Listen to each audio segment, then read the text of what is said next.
just want this gig to have a bit of take-home value, really. It's my dear wish that someone here tonight will go home and the domestic darkness of their conjugal lives will be punctured by this sound. I really think I'll put something back into the world if that were to happen. Yeah. I was having one of them blowjobs once, going really well, enjoying it, nice. And she like, and the girl like took my cock out of her mouth. That's an exaggeration, obviously.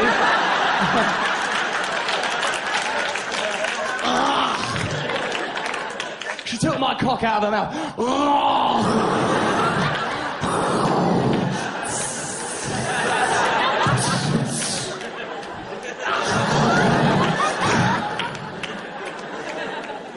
It's more like... Don't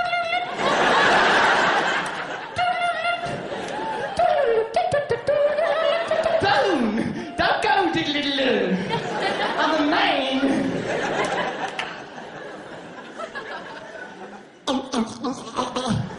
So took my cock out of her mouth, looked at me all serious and went, "Do you like me deep-throating you?" Said, "I don't like you using the word deep-throat as a continuous verb." Awkward.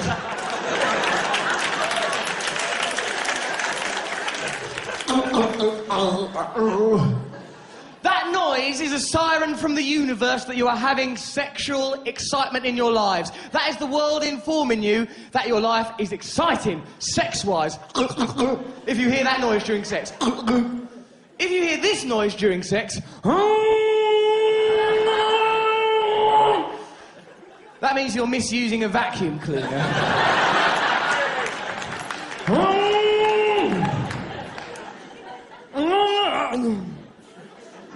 So I feel bad enough after I ejaculate if I'm with a human being. You know, if after I come I look down at the face of Henry the Hoover. "Oh, Henry, what have I done?" "He would only try and help. You just wanted things to be clean, didn't you? And I've made them dirtier than ever." But it will cause confusion if you put a face on a machine that has the ability to suck, right? It's dangerous. You put eyelashes on a toaster.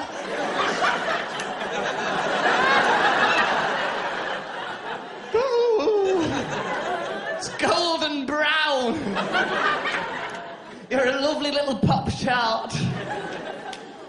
Oh. Nice to do that. At least Henry the Hoover, I suppose he's got wheels, so if you feel awful afterwards, you can just sort of like kick him back in the spare room. Maybe. Yeah, the old sex. Good old sex. It'll bring us all down eventually, you know. Or me. Yeah. Right.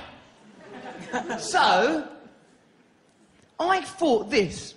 If you're me, and I am, right?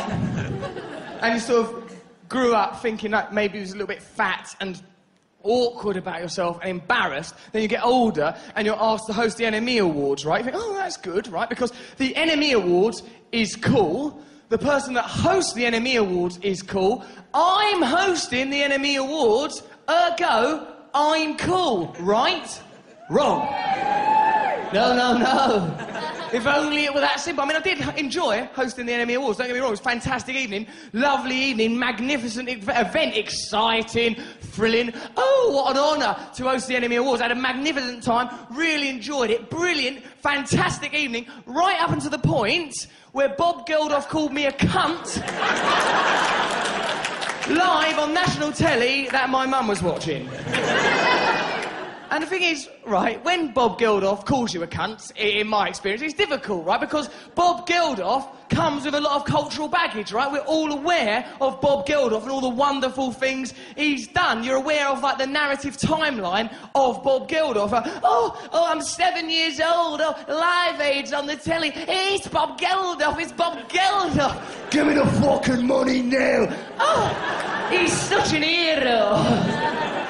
right? Sort of aware of him, aren't you? Oh, Bob Geldof, oh, I get a bit older. Oh, Bob Geldof, oh, right, he's had those daughters. Oh, that's silly names, but no, that's cool. Oh, I'd have married Paulie, all right, okay. Oh, Mike Hutchins has wanked himself to death. Oh, that's bad. Another sex tip. If, during a wank, you start to die, maybe put a telly on or something. Don't think, no, I've committed to this wank now. If, during a wank, a tunnel of light appears with Christ at the end of it, don't let that spur the wank on. Don't think, oh, it's Jesus, I'll fuck him in his stigmata. Stop the wank. Stop the madness, I tells you. Also, you're sort of aware of Bob Geldof. I was aware of Bob Geldof all my life, so it seemed mad, right? It seemed like, to me, that no time had elapsed from give me the fucking money now to Russell Brand, what a cunt. It seemed like it happened in an instant, right? It's just, well, fucking hell, what's that for? I'm only 7. It's like Father Christmas coming up to me and going, oi, Russell, spin on that, you prick. I've been a good boy this year. I know, and it's hurtful as well because I've done absolutely nothing to deserve it, right? Bob Geldof had no right at all to call me a cunt. I've been nice, I've been polite, I've done nothing to elicit that kind of rudeness the whole night. Like, oh, right, it might have been because I did introduce him as Sir Bobby Gandalf. Maybe that. And I did throw to a VT of his mate Bono with the line, here's Bono, live from a satellite orbiting his own ego. Maybe that antagonised him. I don't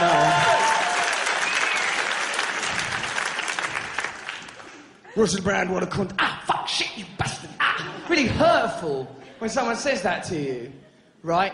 But there was one redeeming feature, and that was I knew that I had the perfect riposte, right? I had the perfect line to respond. And the reason for that was this, right? Earlier in the day, when I do TV stuff, I write with my mate Matt. We write stuff together, right? I was writing the link for Bob Geldof, and I just had this funny feeling that something would happen with Bob Geldof, right? It's not that insightful, really, because the line to introduce Bob Geldof was this one. He'd won Best DVD for Live 8, and I introduced him thusly. The winner of Best DVD is Bob Geldof. My best DVD is Big Natural Tits 10, in a welcome return to form after the lazy and derivative Big Natural Tits 8 and 9. Of course, we ain't recaptured the glory days of Big Natural Tits 1 and 2. Don't be ridiculous. But all this is academic because the Big Natural Tits series has been overlooked. Again. Here's Sir Bobby Gandalf!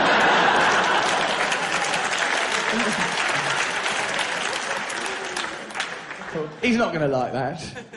That'll antagonise him, right? And Matt's going, no, he won't say nothing, he'll be all right, he'll be all right. I go, no, he will, he'll say something. I thought you were going to go, there's only one big natural tit here, that prick. That is what I anticipated from him. I was worrying about it. Matt's going, don't worry. And just as we're debating it, it came to me, the perfect line. Sometimes, as a comedian, a line will come to you that is so beautiful, so perfect, that you think, I did not create this line.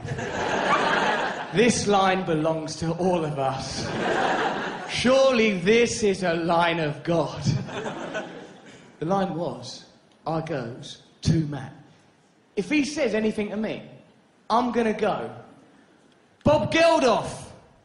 No wonder he's such an expert on famine. He's been dining out on I Don't Like Mondays for 30 years. Right? It's a good line. It's got it all. It's funny, it's clever, it's succinct, it's true. It's all a good line needs. Matt goes, fucking hell, that's brilliant, that's brilliant. I go, I know, shall I just say it anyway? No, we'll antagonise people. When the gig comes, right, Matt stands over in the wings about it. Oh, all right, is everything going okay? Oh, should we change anything? Oh, well, I see. Right, and then Bob Geldof, he comes up the stairs. All right, Matt, okay. Bob Geldof comes up, shakes my hand, doesn't look in my eyes, goes over there, looks over. Russell Brand, what a cunt. Ah, fuck, shit, my mum's watching, you bastard, right? Bob Geldof, though, it's actual Bob Geldof. Bad enough you get called a cunt, I don't know, by a dinner lady or a policewoman. But Bob Geldof, Jesus. But I've got that line. I don't get many opportunities in my life to look cool. Okay? My life is essentially a series of embarrassing incidents strung together by telling people about those embarrassing incidents. If I ain't in here telling you about them, I'm out there having them. That is why when this gig ends, I'll be in no hurry to go.